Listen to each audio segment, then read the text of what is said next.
ఓవైపు భారత్తో సరిహద్దు ఉద్రిక్తతలు చల్లారలేదు. మరోవైపు ఇస్తాంబుల్ శాంతి చర్చలు రిజల్ట్ ఇవ్వలేదు. ఇంకోవైపు బలూచిస్తాన్, ఖైబర్ పఖ్తూన్ఖ్వాలోనూ పరిస్థితులు మారలేదు. సింపుల్గా చెప్పాలంటే వరల్డ్ మ్యాప్లో పాకిస్తాన్ ఉంటుందో ఊడుతుందో తెలియని పరిస్థితులే కనిపిస్తున్నాయి. దేశం ఇలాంటి పరిస్థితుల్లో ఉంటే పాలకులు, సైనికాధికారులు ఏం చేస్తారు? గండాల నుంచి దేశాన్ని గట్టెక్కించే మార్గాలను అన్వేషిస్తారు. కానీ పాకిస్తాన్ పాలకులు, సైనిక అధికారుల రూటే సపరేట్. ఇస్తాంబుల్ శాంతి చర్చలు ఫెయిల్ అయిన వేళ వీరంతా విదేశీ పర్యటనలకి వెళ్లారు. ఆ పర్యటనల లక్ష్యం కూడా తమను తాము కాపాడుకోవడమే. ఒక్క ముక్కలో చెప్పాలంటే తాలిబన్ల నుంచి తమను కాపాడమంటూ గల్ఫ్ దేశాల కాళ్లపై పడుతున్నారు. ఇంతకు ఇస్తాంబుల్ శాంతి చర్చలు ఎందుకు ఫెయిల్ అయ్యాయి? శాంతి చర్చలు విఫలమవ్వడానికి ఇండియానే కారణమని పాకిస్తాన్ ఎందుకు నిందిస్తోంది? Let's watch. ఇస్తాంబుల్ శాంతి చర్చలు విఫలం, ఇండియాపై పాకిస్తాన్ విషం. ఓవైపు బెదిరింపులు, మరోవైపు కాపాడమని గల్ఫ్ దేశాలకు రిక్వెస్ట్. యుద్ధానికి తాలిబన్లు సిద్ధం. పాక్ కథ క్లైమాక్స్కి చేరే టైం ఇదేనా? ఊహించింది జరిగింది. పాకిస్తాన్, ఆఫ్ఘనిస్తాన్ మధ్య శాంతి చర్చలు ఫెయిల్ అయ్యాయి. ఇస్తాంబుల్ వేదికగా జరిగిన చర్చలు కొలిక్కి రాలేదు. తాలిబన్లు అడిగిన చాలా ప్రశ్నలకు పాకిస్తాన్ సమాధానం ఇవ్వలేకపోయింది. సరిహద్దులో దాడులకు కారణమైన టీటీపీ ఉగ్రవాదులపై చర్యలు తీసుకునేందుకు తాలిబాన్ ప్రభుత్వం నిరాకరించిన నేపథ్యంలో శాంతి చర్చలు విఫలమయ్యాయని నివేదికలు వెల్లడించాయి. పాకిస్తాన్ సమాచార మంత్రి అత్తావుల్లా తరార్ కూడా ఇలాంటి ఆరోపణలు చేశారు. పాక్ ఆఫ్ఘనిస్తాన్ చర్చల్లో ప్రతిష్టంభన నెలకొందంటూ రెండు దేశాల ప్రభుత్వ మీడియాలో పేర్కొన్న కొన్ని గంటల్లోనే ఇవి విఫలమయ్యాయి. చర్చలు విఫలమైన నేపథ్యంలో పాక్ తాలిబాన్ ప్రభుత్వం గట్టి హెచ్చరికలు చేసింది. భవిష్యత్తులో తమ భూభాగంపై ఎటువంటి దాడులు జరిగినా ఇస్లామాబాద్ లక్ష్యంగా తమ ప్రతీకార చర్యలు తీవ్రంగా ఉంటాయని పేర్కొంది. ఇటు పాకిస్తాన్ కూడా అలాంటి హెచ్చరికలు చేసింది. కానీ ఆ హెచ్చరికలు తాలిబాన్లకు మాత్రమే కాదు. इंडिया ने जो वेस्टर्न बॉर्डर के ऊपर यानी अपने वेस्टर्न बॉर्डर के ऊपर పాకిస్తాన్ రక్షణ మంత్రి ఖ్వాజా ఆసిఫ్ కనింగ్ స్టేట్మెంట్ ఇది. ఆఫ్ఘనిస్తాన్ భారత్ చేతిలో కీలుబొమ్మగా మారిందంటూ ఆరోపించాడు. ఈ సందర్భంగా ఇస్లామాబాద్పై దాడి జరిగితే దానికి 50 రెట్ల తీవ్రతతో ప్రతిదాడి తప్పదంటూ బెదిరింపులకు దిగాడు. ఆఫ్ఘాన్ ప్రజల్ని ఢిల్లీ నియంత్రిస్తోందని నోటికొచ్చింది పేలాడు. భారత్ తన ఓటమిని కప్పిపుచ్చుకునేందుకు ఆఫ్ఘనిస్తాన్ ఉపయోగించుకుంటోందని అర్థంలేని ఆరోపణలు చేశాడు. కాబుల్తో శాంతి ఒప్పందానికి దగ్గరగా వెళ్లినప్పుడల్లా కొందరి జోక్యం వల్ల అది ఉపసంహరణకు గురవుతోందంటూ పరోక్షంగా భారత్ను బ్లేమ్ చేశాడు. సరిహద్దులో శాంతి కోసం చర్చలకు పిలుపునిచ్చిన ఆఫ్ఘనిస్తాన్ ప్రతినిధి బృందాన్ని ప్రశంసిస్తూనే భారత ప్రభావంతో ఆ చర్చల పురోగతి దెబ్బతిన్నదని ఆరోపించాడు. కాబుల్ను భారత్ ఓ సాధనంగా ఉపయోగించుకుంటోందన్నాడు. ఖ్వాజా ఆసిఫ్ ఇప్పుడే కాదు, భారత్ ఆఫ్ఘన్ దోస్తీపై గతంలోనూ పలుమార్లు విషం చిమ్మాడు. काबुल जो है वो दिल्ली की प्रॉक्सी वॉर लड़ रहा है. अब उसका उनका ఇటీవల తాలిబాన్లతో పోరాడలేక చేతులెత్తేసిన తర్వాత పాక్ రక్షణ మంత్రి చేసిన కామెంట్ ఇదే. అప్పుడు కూడా భారత్ తరఫున ఆఫ్ఘాన్ పరోక్ష యుద్ధం చేస్తుందని నిందలు మోపే ప్రయత్నం చేశాడు. నిర్ణయాలు కాబూల్లో కాకుండా న్యూఢిల్లీలో తీసుకుంటున్నారని ఆరోపించాడు. ఆఫ్ఘన్లో భారీగా దాడులు జరిగాయి. స్నేహపూర్వక దేశాల జోక్యం తర్వాత కాల్పుల విరమణకు వారు అంగీకరించారు. కానీ అది పేలవంగా ఉంది. ఇది ఎక్కువ కాలం ఉంటుందని అనుకోవడం లేదన్నాడు. ఆఫ్ఘనిస్తాన్ విదేశాంగ మంత్రి అమీర్ ఖాన్ ముత్తాఖీ ఇండియాలో పర్యటించడంపై కూడా పాక్ మంత్రి అక్కసు వెళ్లగక్కాడు. ముత్తాఖీ 6 రోజుల పర్యటనలో పలు ప్రణాళికలు చేశారంటూ వ్యాఖ్యానించాడు. ఈ పర్యటన వాణిజ్యం, ద్వైపాక్షిక సంబంధాలతో పాటు ఇతర ఉద్దేశాలను కలిగి ఉందన్నాడు. ఇక ఈ ఉద్రిక్తతల్ని మరింత తీవ్రతరం చేయొద్దంటూ ఆఫ్ఘాన్ హెచ్చరించాడు.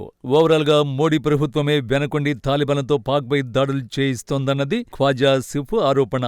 ఈ వ్యాఖ్యలు చేసిన వారం రోజులకే తాలిబాన్లు భారత్ చేతిలో కీలుబొమ్మలుగా మారారంటూ రెచ్చిపోయి విమర్శించాడు.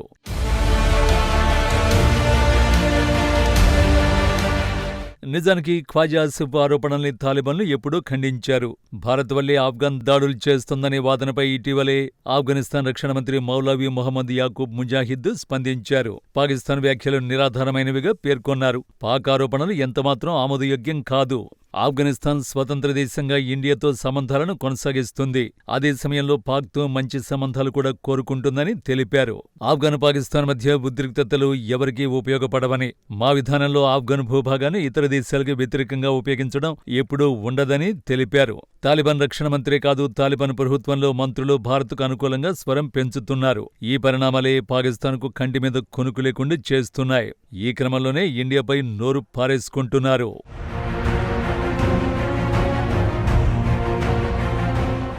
భారత్-ఆఫ్ఘనిస్తాన్ సంబంధాలు ముందు నుంచి ఇస్లామాబాద్కు కంటి మీద కునుకు లేకుండా చేస్తున్నాయి. ఎందుకంటే ఈ రెండు దేశాలు ఏకమైతే ఏం జరుగుతుందో అందరికంటే ఎక్కువగా పాక్ పాలకులు సైన్యానికే తెలుసు. అందుకే న్యూఢిల్లీ కాబూల్ మధ్య స్నేహం కాదు వైరమే తమకు వరమని భావించిందా దేశం. ఏదో రకంగా తాలిబాన్లను భారత్కు వ్యతిరేకంగా మార్చాలనుకుంది. సరిగ్గా 5 నెలల క్రితం ఆ విఫల యత్నాన్ని చేసింది. ఆపరేషన్ సింధూర్లో భాగంగా ఆఫ్ఘనిస్తాన్పై మిసైల్ దాడి జరిగిందని ఆక్షేపణని ప్రయోగించింది భారతే అని చెప్పింది. పాకిస్తాన్ లక్ష్యాలపై దాడి సందర్భంగా బ్రహ్మోస్ మిసైళ్లు గురితప్పి ఆఫ్ఘన్ భూభాగంలో పడినట్లు కట్టుకథలల్లింది.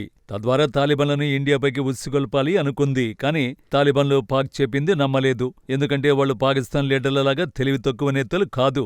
భారత్ పొరపాటు చేయదని, బ్రహ్మోస్ గురి తప్పదని వారికి తెలుసు. అందుకే పాకిస్తాన్ ఆరోపణలను తీవ్రంగా ఖండించడమే కాక పహల్గాం ఉగ్రదాడి విషయంలో భారత్కు పూర్తి మద్దతు తెలిపారు. ఉగ్రదాడిని ఖండించి ఉగ్రవాద వ్యతిరేక పోరుకు మద్దతు తెలిపారు. అక్కడ మొదలైంది పాకిస్తాన్ వెన్నులో వణుకు. ఆ వణుకు అమీర్ ఖాన్ ముత్తాకి భారత పర్యటనతో రెట్టింపయింది.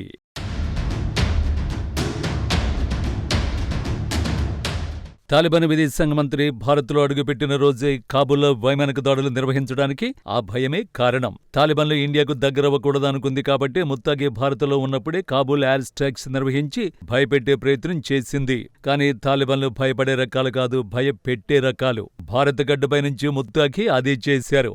బతుకు మీద ఆశలుంటే ఆఫ్ఘన్ జోలికి రావద్దని సీరియస్ వార్నింగ్ ఇచ్చారు. ఆ తర్వాత కాబూల్ ఎయిర్ స్ట్రైక్స్ కు రిటర్న్ గిఫ్ట్ గా పాకిస్తాన్ పై యుద్ధానికి దిగారు. ఆ యుద్ధంలో పాక్ సైన్యం మళ్లీ చావు దెబ్బలు తింది. 1971లో ఎన్డీఏ చేతిలో ఎదురైన ఘోర పరాభవం ఈసారి తాలిబాన్ల చేతిలో ఎదురైంది. ఆఫ్ఘనిస్తాన్ వీధుల్లో పాకిస్తాన్ సైనికుల ప్యాంట్ల ప్రదర్శన ఒక్కటి చాలు పాక్ ఎంత ఘోర పరాభవం ఎదుర్కొందో చెప్పడానికి. ఇక్కడే వ్యూహం మార్చిన పాకిస్తాన్ తన పరువు కాపాడుకోవడానికి భారత్ను బ్లేమ్ చేయడం మొదలుపెట్టింది. ఇప్పుడు శాంతి చర్చల వైఫల్యానికి భారతే కారణమని నిందిస్తోంది. అంతేకాదు తమపై దాడి జరిగితే 50 రెట్లు తీవ్రతతో ప్రతిదాడులు చేస్తామంటూ బెదిరింపులకు దిగుతోంది. రియాలిటీ ఏంటంటే తాలిబాన్లు ఎప్పుడు తమపై విరుచుకుపడతారన్న భయం ఇస్లామాబాద్ను నిలువున వణికిస్తోంది. అందుకే తాలిబాన్ల నుంచి తమను కాపాడమని గల్ఫ్ దేశాల కాళ్లపై పడుతున్నారు పాక్ లీడర్లు, సైనికాధిపతులు.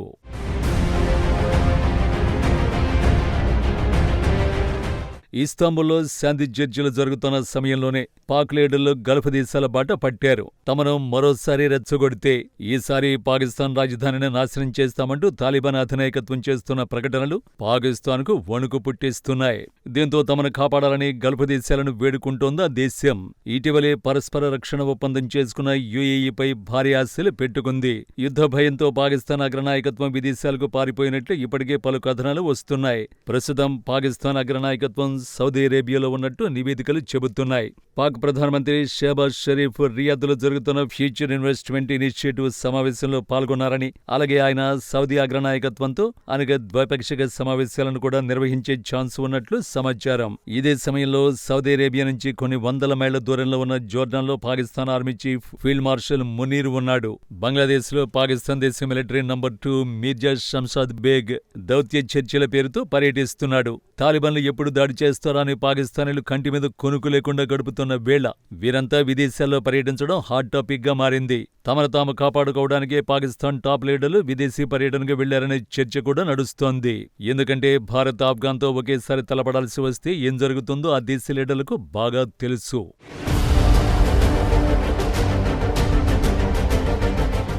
భారత్ ఆఫ్ఘనిస్తాన్ రూపంలో ఆల్రెడీ 2 వైపులా ఒత్తిడి ఏర్పడింది.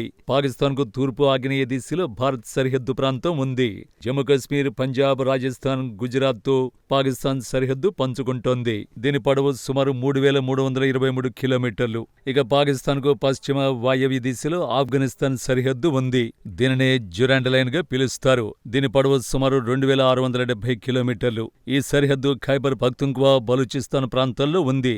వివరంగా చెప్పాలంటే భారత్ ఆఫ్ఘనిస్తాన్తో సుమారు 6000 కిలోమీటర్ల మేర సరిహద్దును పంచుకుంటోంది. ఈ 2 దేశాలతో ఒకేసారి దాడి చేయడం అటు దేవుడెరుగు. ఇంత సుదీర్ఘ సరిహద్దు ప్రాంతంలో సైనికుల్ని మోహరించడమే అత్యంత కష్టమైన పని. పైగా వేర్పాటువాదం పెచ్చుమీరిన ఈ సమయంలో 2 దేశాలతో యుద్ధం చేయడం ఇంపాసిబుల్. ఆఫ్ఘాన్కు తోడుగా భారత్ రంగంలోకి దిగితే ఒక్కరోజు కూడా పాకిస్తాన్ యుద్ధం చేయలేదు.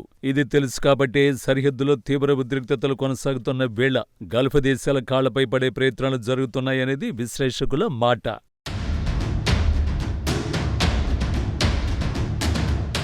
తాలిబాన్ల చేతిలో ఆల్రెడీ ఘోరంగా ఓడింది పాకిస్తాన్. తాలిబాన్లు చాలా చోట్ల పాకిస్తాన్ సైనికుల ప్యాంట్లు వేలాడదీసి సంబరాలు జరుపుకున్నారు. పాకిస్తాన్ యుద్ధ ట్యాంకులు సహా కీలక ఆయుధాలను తమ వెంట తరలించుకుపోయారు కూడా. తాలిబాన్లకు చెక్కి ప్రాణభిక్ష పెట్టమని వేడుకుంటున్న దృశ్యాలు సోషల్ మీడియాలో ఇప్పటికీ వైరల్ అవుతూనే ఉన్నాయి. ఖతార్, సౌదీ కనుక తాలిబాన్లతో చర్చలు జరిపి ఉండకపోయుంటే పాకిస్తాన్ ఇప్పటికే దారుణమైన పరిస్థితుల్లో ఉండేది. ఇస్తాంబుల్ చర్చలు ఫెయిల్ అవడంతో మరోసారి అటువంటి పరిస్థితులే ఎదురయ్యే అవకాశాలే అధికంగా ఉన్నాయి. అదే జరిగితే పాకిస్తాన్ కథ ముగిసిపోయినట్టే. అందుకే గల్ఫ్ దేశాల కాళ్లపై పడేనా ఈ గండ నుంచి గట్టెక్కే ప్రయత్నాలు చేస్తున్నట్టు కనిపిస్తోంది. అన్ని వైపులా తీవ్ర ముప్పు ఎదుర్కొంటున్న సమయంలో ఆర్మీ చీఫ్ దేశంలో ఉండకపోవడం బహుశా పాకిస్తాన్లోనే జరిగి ఉంటుందేమో. ఒకటి మాత్రం నిజం, పాకిస్తాన్ భారత్ విడిచిపెట్టినా తాలిబాన్లు మాత్రం విడిచిపెట్టేలా లేరు. ఇక నుంచి ఉగ్రదేశం రోజులు లెక్క పెట్టుకోవాల్సిందే.